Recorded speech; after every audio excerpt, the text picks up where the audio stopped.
చెప్పాలనుకుంటున్నాను. భువనేశ్వరి గారు మీ అందరికీ ఒక ఆదర్శం.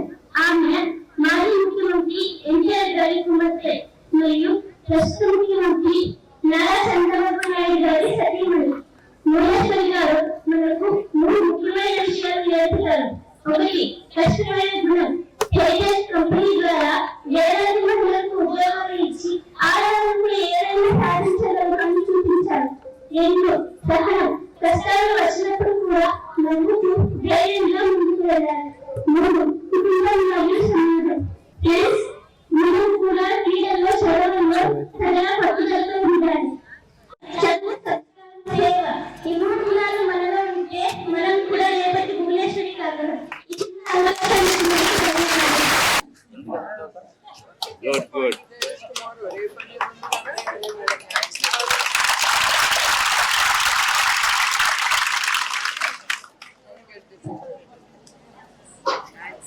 పిల్లలందరికీ నమస్కారము. ఇవాళ మేము సిఎస్సి నుంచి వచ్చాము.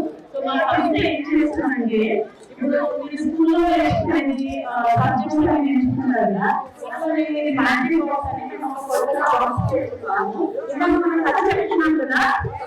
సో ఇలాంటి ఉంటాయి. సో ఈ కథలు ఏం నేర్చుకుంటారు అంటే, అందరితో ఎలా మంచిగా ఉండాలి, అదంతా సంస్కృతి ఎలా ఉండాలి అనేది నేర్చుకుంటారు. అలాగే దాంతో పాటు మనం మాట్లాడుతున్నాం కూడా మన భారతదేశం డెమోక్రసీ. సో డెమోక్రసీ గురించి అంశాలు కూడా కొంచెం చెప్తాను అన్నమాట ఈ మోస్ ద్వారా. ఓకే, సో రోజు ఏమవుతుందంటే, రోజు మీ టీచర్ మీకు 10 నిమిషాలు క్లాస్ మొదలైన ముందర మాట్లాడతారు. దాంట్లో ఎన్నో పనులు ఉంటాయి, ఎన్నో విషయాలు తెలుసుకుంటారు. దాంట్లో మీ క్యూరియాసిటీ ఆలోచన తెలుస్తుంది. అండ్ మీ సబ్జెక్ట్స్ అన్ని నేర్చుకునే విధానం కూడా మాది ఎంతో మంచిగా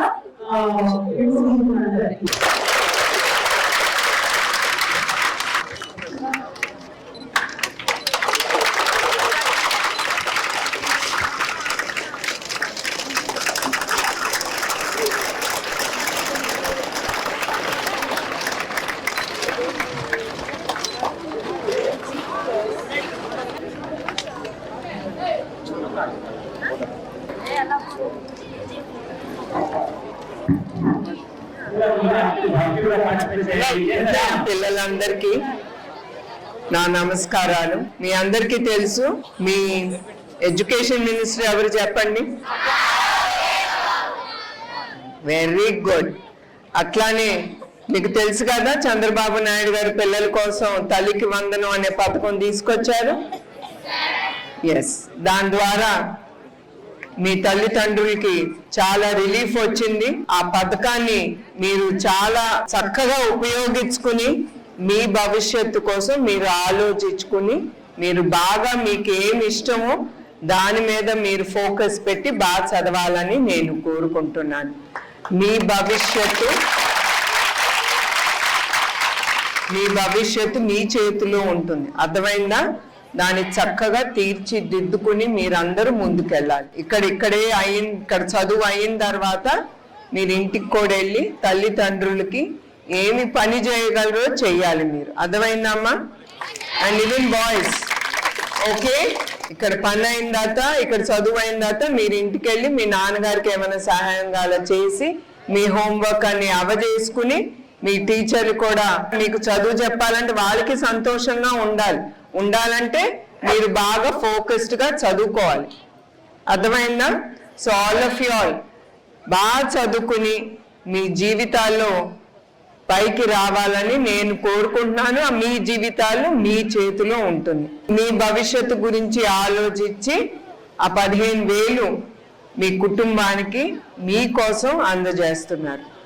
so I want each one of you to study well and get excellent marks like your education minister always keeps boasting about the government schools what he is running. He gets excellent results. Keep it up. And even he was saying that lot of students from private schools are coming and joining into our government schools because there are excellent results. So meerandaru you have to keep it up and you have to take your life way forward. Okay? God bless all of you all. Once again, thank you each one of you all. Jai Hind. Thank you.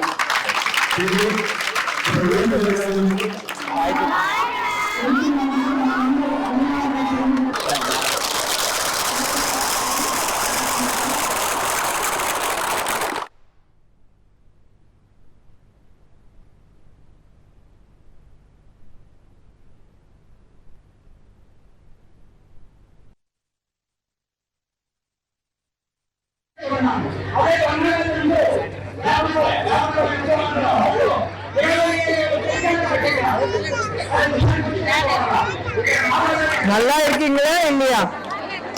2 நாள் இருந்து நான் கிராமம் போறேன். ஒருத்தரும் அம்மா வீட்டுக்கு வாங்க, தண்ணி கொடுக்குறீங்களா, காஃபி సాப்பிடுறீங்களா, ఒక్కరు కూడా ఎన్ని కేకల. ఇక్కడికి వచ్చిన గ్రామ ప్రజలందరికీ నా హృదయపూర్వక నమస్కారాలు.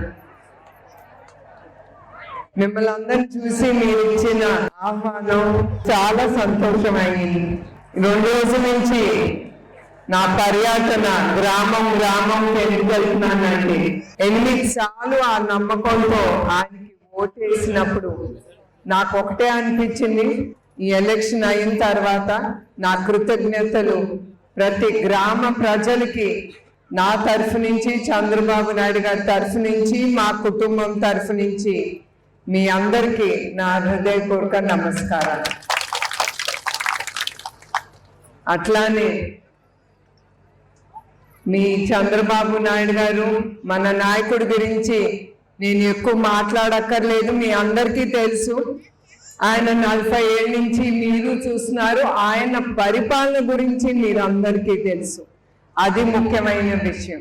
చాలా మంది లీడర్లు, నాయకుళ్ళు, సీఎంలు అందరూ వస్తారు వెళ్తారు, కానీ ధైర్యంగా ఎప్పుడు ప్రజల కోసం, ప్రజల సంతోషం కోసం నించునే ఏకైక వ్యక్తి, లీడర్ చంద్రబాబు నాయుడు గారు. అది మీ అందరికీ తెలుసు, నేను వివరంగా చెప్పక్కర్లేదు. నా నిజం గెలవాలి అనే యాత్రలో చాలా మంది, చాలా వర్గాల మనుషుల్ని నేను కలిశాను.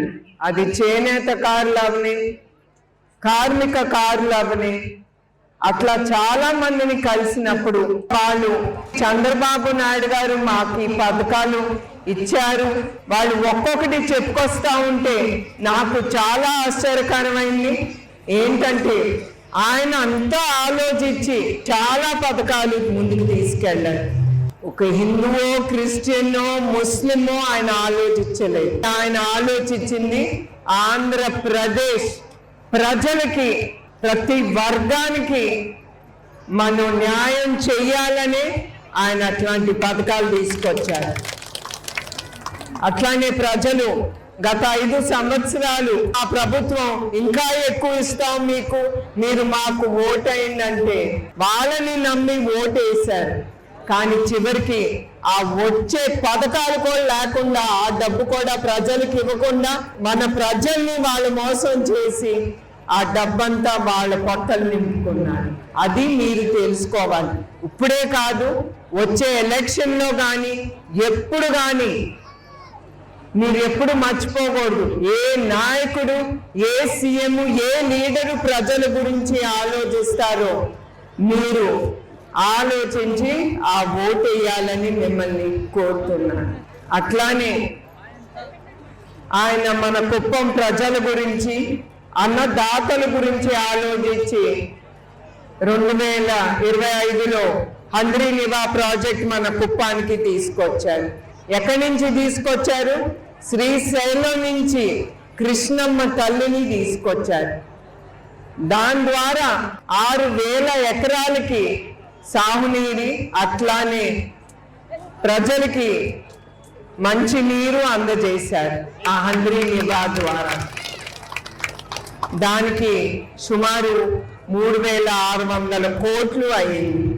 ఆయన ప్రజలకి హామీ ఇచ్చారు, ఎలక్షన్ ముందల తప్పకుండా ఎలక్షన్ అయినంటే 6 పథకాలు ప్రజలకి అందజేశారు. అది గొప్పదనం మీ నాయకుడి. ఖాళీ ఖజానా అప్పచెప్పారు చంద్రబాబు నాయుడు గారికి.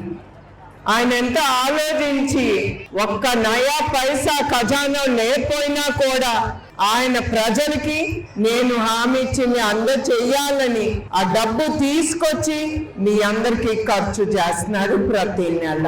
అట్లానే P4 మీరందరూ, ఎస్పెషలీ మహిళలు, మీరందరూ ఆ P4 అనేది దాంట్లో మీరు పాల్గొనాలి. మీ కాళ్ళ మీద మహిళలు ధైర్యంగా నుంచోటానికే ఆ పథకాలన్నీ చంద్రబాబు నాయుడు గారు తీసుకొచ్చారు. అదే కాకుండా మా ఎన్టీఆర్ ట్రస్ట్ ద్వారా కూడా మీరు టైలరింగ్ కానీ, జూట్ బ్యాగులు చేయటం కానీ, ఎంబ్రాయిడరీ కానీ, మగ్గం వర్క్ కానీ, బ్యూటీ పార్లర్ కానీ, చాలా మంది బ్యూటీ పార్లర్ కోర్సులో చేరుతున్నారు ఆడవాళ్ళు. వాళ్ళు ఏం చేస్తున్నారో కూడా మా ట్రస్ట్ ఒక ట్రాక్ రికార్డ్ మెయింటైన్ చేస్తాను. చాలా మంది బ్యూటీ పార్లర్ నేర్చుకున్న కోర్స్ నేర్చుకున్న వాళ్ళు బాగా సెటిల్ అవుతున్నారు. అట్లా ఏదో దూరం అనేది ఆలోచించకుండా 1 గంట ప్రయాణం చేయాలన్నా మీకు చంద్రబాబు నాయుడు గారు మన స్త్రీలకి ఫ్రీ బస్ ప్రయాణం అనేది ఇచ్చారు. అది మీ మంచి కోసం ఉపయోగించుకుని మీకు దేంట్లో మీకు ఇంట్రెస్ట్ ఉందో మీరు ఆ కోర్స్ తీసుకుని, ఆ కోర్స్ అంతా మేమేం డబ్బు ఛార్జ్ చేయట్లేదు, అదంతా ఫ్రీగానే ఇస్తున్నాం మహిళలకి. దాంట్లో మీరు పాల్గొని మీకు ఏది ఇష్టమో అది నేర్చుకుని మీ జీవితాన్ని మీరు ముందుకు తీసుకెళ్ళండి. ఇంకా కార్యకర్తల గురించి వివరంగా నేనేం చెప్పనక్కర్లేదు. ఎప్పుడు అవసరం ఉన్నా ఒక్క కాల్ ఇస్తే చంద్రబాబు నాయుడు గారు మన క్యాడర్ అంతా మేము ఉన్నామని ముందుకు వస్తారు. వాళ్ళందరికీ పేరు పేరున నా హృదయపూర్వక నమస్కారం. అట్లానే కాకుండా చంద్రబాబు నాయుడు గారు ప్రతి గ్రామం గురించి ఆలోచించి రోడ్లు కానీ, లైట్లు కానీ, ఒక డ్రైనేజ్ సిస్టమ్ అనేది మొదలుపెట్టారు. మన కుప్పంలో చాలా ఆలయాలు ఉన్నాయి, అవన్నీ బాగు చేయటానికి చాలా కోట్ల రూపాయలు ఖర్చు చేస్తున్నారు. మీరందరూ గ్రామ ప్రజలు మీరు ఒక్కటే ఆలోచించమని నేను కోరుకుంటున్నాను.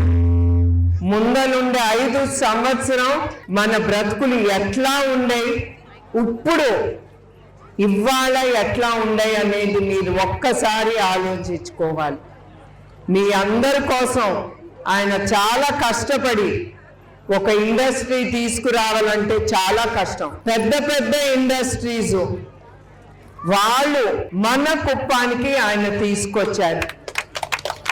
పోయినసారి ఎలక్షన్ అప్పుడు నేను వచ్చినప్పుడు ముందటిసారి అడిగేవారు, మన పిల్లలు మా దగ్గర ఉండట్లేదు, మీరు ఏమన్నా ఒక ఇండస్ట్రీయో ఏదో తీసుకురావాలి, వాళ్ళు బెంగళూరు చెన్నైకి వెళ్ళిపోతున్నారు, కొంచెం చూడండి అమ్మా ఏదో చేయండి అని. ఇప్పుడు ఆ 30 ఇండస్ట్రీలు మన కుప్పంకి తీసుకొచ్చారు మన బిడ్డల కోసం. ఇండస్ట్రీస్ కానీ పెట్టుబడులు కానీ ఒక్కరిని చూసి వస్తాను. ఆయన ఎంతో కష్టం చేస్తున్నారు. ఆయన ఏదో ఊరుకునే వాళ్ళు ఎవ్వరు రారు. గత 5 సంవత్సరాలు ఆ నమ్మకం లేదు కనుక ఆ నాయకత్వం మీద ఒక్క ఇండస్ట్రీ కూడా మన ఆంధ్రప్రదేశ్లో రాలేదు. అట్లా మీరు కూడా మీ బిడ్డల్ని ప్రోత్సహించి ఆ ఇండస్ట్రీలో తప్పకుండా మీరందరూ మీ బిడ్డలు ట్రైనింగ్ తీసుకుని, మహిళలు కూడా ట్రైనింగ్ తీసుకుని మీరందరూ ఉద్యోగాలు చెయ్యాలి, మీరందరూ సెటిల్ అవ్వాలనే చంద్రబాబు నాయుడు గారు మన కుప్పం ప్రజల కోసం, మన కోసం ఆయన ఆలోచించి తీసుకొచ్చారు. మీరు సంతోషంగా ఉంటే మన రాష్ట్రం సంతోషంగా ఉంటుంది. మన యావత్ భారతదేశం కూడా ప్రజలు సంతోషంగా ఉంటే భారతదేశం కూడా సంతోషంగా ఉంటుంది, ముందుకి వెళ్తుంది. సో మిమ్మల్ని అందరినీ నేను కోరేది ఒకటే, ఇప్పుడు ఏమొస్తుంది నాకు అనేది ఆలోచించబాకండి. రేపు ఏంటి, రేపు మా పిల్లలు భవిష్యత్తు ఏంటి అనేది మీరు ప్రతి ఒక్కరూ ఆలోచించి మీరు వచ్చే ఎలక్షన్లో కూడా మీరు ఓటేయాలి చంద్రబాబు నాయుడు గారికి, తెలుగుదేశానికి. ఇక్కడ ఉండే ప్రతి ఒక్కరికి ఇంత లేట్ అయినా కూడా మీరు చాలా ఓపికగా ఇక్కడ కూర్చున్నారు. నా హృదయపూర్వక ధన్యవాదాలు.